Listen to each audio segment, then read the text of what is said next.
जब आप ग्रो कर रहे होते हैं तो पहाड़ पे चढ़ने जैसा ही है। तो योजना तो बना के चलनी पड़ती है, लेकिन जब पहाड़ पे चढ़ते हो तो कई बातें ऐसी होती है जो योजना में शामिल नहीं होती। अनसर्टेनिटी मिलती है, ट्रेजेडी मिलती है, कुछ ऐसा मिलता है जो सोचा भी नहीं था। तो योजना में क्या बनाया जाता है? पहले तो ये योजना बनाई जाती है कि योजना क्या है। जैसे Bharat one day cricket world cup हारा था रे, हारो तो ऐसे हारो कि देश का प्रधानमंत्री आकर आपको बोले तुमने देश का दिल जीता है, चाहे वर्ल्ड कप जीता हो चाहे नहीं जीता हो, तुम देश का दिल जीते हो मेरे भाई। ओ व्यापारियों सुनो, ओ धंधे वालों, हेलो, अरे इस धंधे में ऐसे हारना, अगर हारो तो कि तुम्हारी हार भी लोगों को गर्व का सब्जेक्ट बने रे, आपकी हार भी लोगों का हृदय भिगो दे, आपकी हार भी लोगों का कलेजा जीत ले वे। हार मतलब ऐसी हार हारना, परास्त मत होना, हथियार मत डालना रे। इस धंधे में अगर हारो तो ऐसे हारना आपका परिवार आप पे गर्व करे। इस धंधे में अगर हारो तो ऐसे हारना आपकी टीम आपके ऊपर गर्व करे। इस धंधे में अगर हारो तो ऐसे हारना आपके सारे अपलाइन कहे हम आप पर गर्व करते हैं। इस हार में जीवन का सबसे बड़ा स्वाभिमान छिपा हुआ है। ऐसे हारना मेरे भाई, इसे कहते हैं हार। एक कहानी सुनिए 5वीं क्लास में अधूरी। एक राजा अंगूठा कट गया, मंत्री को बोला मंत्री अंगूठा कट गया। मंत्री ने बोला राजा मस्त रे, जो होता अच्छे के लिए।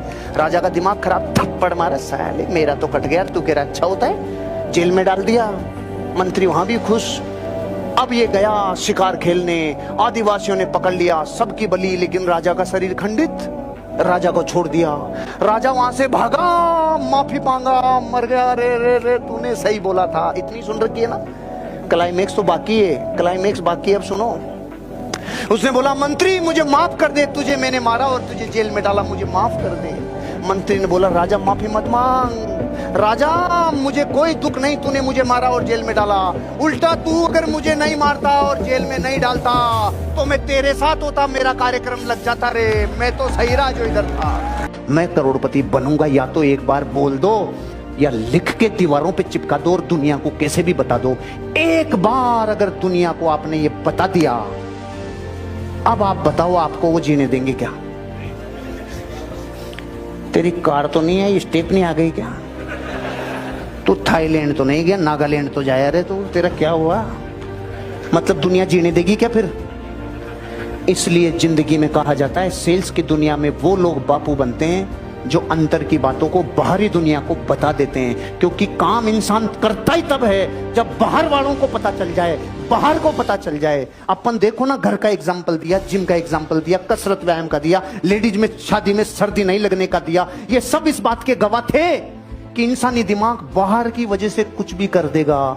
अगर आज तक आपने अपने घर वालों को ये बताया नहीं कि मैं गाड़ी लेके आऊंगा, बंगला लेके आऊंगा, एक दिन जिंदगी में करोड़पति बनूंगा, आज के बाद ढिंडोरा पीटना चालू।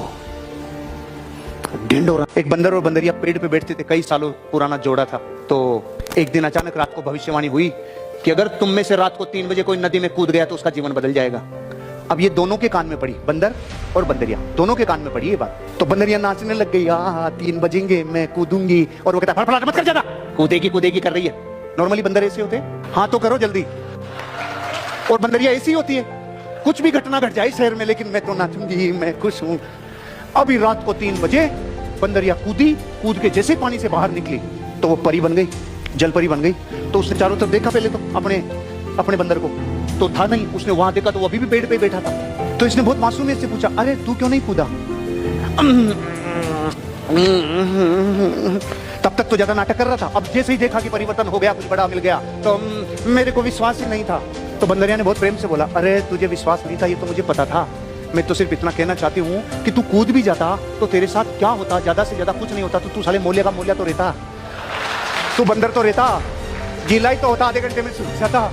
जिन लोगों का माइंडसेट कभी अवसर नहीं देखता, जिन लोगों के माइंडसेट को कभी ये नहीं दिखता कि महीने का करोड़ रुपया भी रियल एस्टेट इंडस्ट्री में आ जाता है, करोड़ 2 करोड़ भी कमाया जा सकता है, जिसका माइंडसेट ये है ही नहीं, उसे दुनिया में कभी कोई आदमी माइंडसेट दे भी नहीं सकता। क्योंकि ये आपकी निजी दौलत है, ये आपके कैरेक्टर से जन्म लेती है, ये आपके परवरिश से जन्म लेती है। किन लोगों के बीच पले हो, किन लोगों के बीच बड़े हुए हो, किन गुरुओं ने पढ़ाया है, किन दोस्तों के साथ रहे हो, इनसे आपके भीतर एक माइंडसेट जन्मा है। वो माइंडसेट अगर प्रोग्रेसिव और ग्रोथ वाला है तो दुनिया की कोई ताकत आपको धंधे में कामयाब होने से नहीं रोकती। कितने लोग शादीशुदा है? हाँ सम्मान से हाथ खड़ा करिए, इसमें डरने वाली क्या? Thank you. आप सिर्फ इतना पूरे प्राणों से एक्सपीरियंस अगर किया होगा, कितने लोगों ने अपनी पत्नी को कभी ना कभी घुमाया है मार्केट में, बाहर, होटल, दुनिया, देश। हाथ खड़ा करो, बहुत अच्छा। अब जिन्होंने हाथ खड़ा किया उन्हीं को पूछ रहा हूं, आपके घर में आप उनके साथ कितने वर्षों से रह रहे हो? एड्रेस जो भी फलाना फलाना मोहल्ला, उसकी ढाणी में, चोटू की नगरी में, आप जिधर भी रहते हैं, उस प्लॉट नंबर में डेली रहने से, रात दिन रहने से जो आप दोनों के भीतर एक दूसरे के प्रति संवेदनाएं होती है, वो या 5 स्टार होटल में 2 दिन साथ रहने से जो संवेदना होती है वो अलग होती है, एक नहीं होती है। यही है चेंज द पैटर्न। वो भी चाहती है सांड चेंज द पैटर्न। समझ गए?